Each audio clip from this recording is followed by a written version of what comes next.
So I've been in healthcare for on and off about 20 years, right? And every time you get a promotion or you go to a different position, you actually have to do modules, right? And in these modules, they're going over new information, old information, trying to bring it in, and you have to take a test. If you don't pass the test, you got to redo the lesson, right?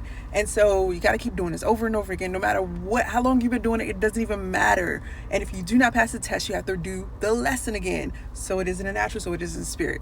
A lot of times, a lot of us are going through tests and we're not realizing we already had the lesson. God already sent somebody to place the seed. You already read the word. You already received it in church. You already had heard it in your spirit. Things that God has been teaching you and things that he's been wanting to show you. But what happens is when we go through the test, a lot of times we're failing because we're not going back to our Bible. We're not remembering and meditating on the word that God had already given us. We're not paying attention to the people he's placed in front of us and the things that they are saying when he's trying to deliver you completely from people pleasing, when he's trying to deliver you completely from idolatry, when he's trying to deliver you completely from that relationship, not because that person is so bad, but because they're not your person and he has more for you in store. But instead of doing that, you're holding on to it, trying to make something that is not, when he's trying to, get you to another place in life, period. It's a different season, right?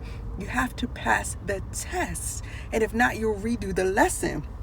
And it's all for the mercy of God. It's the mercy of God that even allows us to, because a lot of times we're praying to be in a different position. We're praying for more. But what he wants to do is increase you internally first, where your soul is prospering before he prospers you on the outside. And so this time you really have to pass the test. Go back and remember, meditate on the words that he's already given you. Go back and look at the people that he has sent in your life in this season and the seeds that they have been dropping. Go back and meditate on the word that you've been reading and study that thing again. A couple scriptures to help you this season: James 1:12, Colossians 3:23, Philippians 4:6-7, Proverbs 3:5-6. Pass the test, study the word, remember the seed that was already planted, and allow God to bring the increase. You got it. You're going to pass this test this time. To God be the glory.